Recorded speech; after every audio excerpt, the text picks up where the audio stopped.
ce se hrănesc bacteriile și cum face acest sistem locomotor? Ce e de făcut? Despre ce organ este vorba?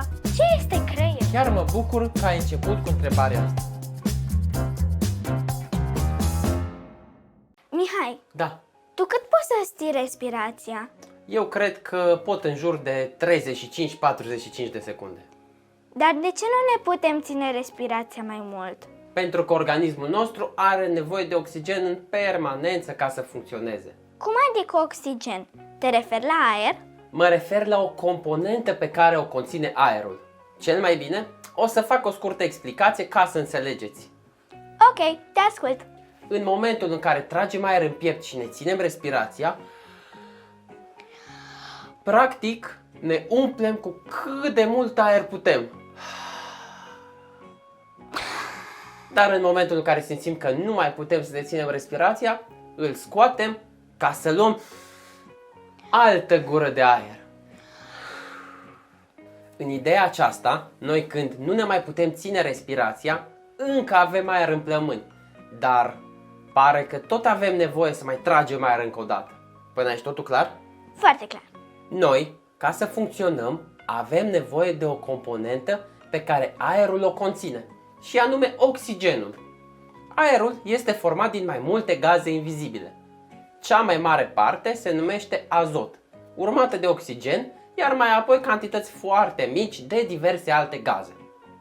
Pentru ca organismul nostru să funcționeze, noi avem nevoie de oxigen. Adică inspirăm aer și folosim doar oxigenul din el. Restul îl eliminăm.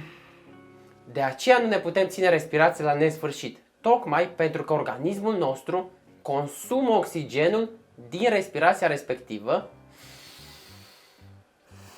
și noi avem nevoie să introducem altul nou.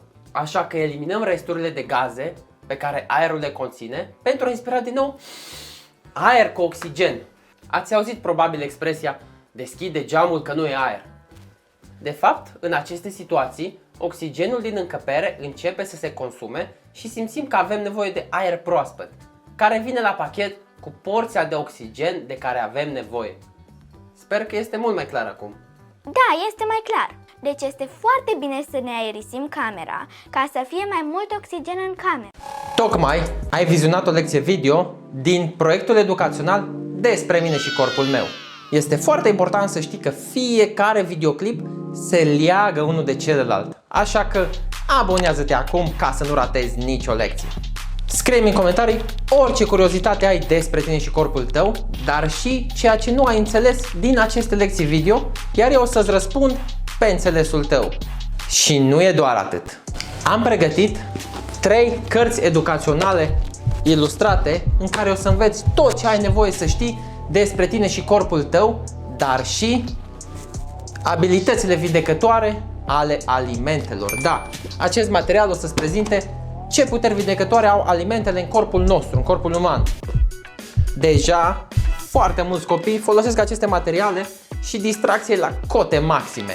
Așa că, intră pe despremineșicorpulmeu.ro și comandă-ți și tu aceste materiale educaționale chiar acum.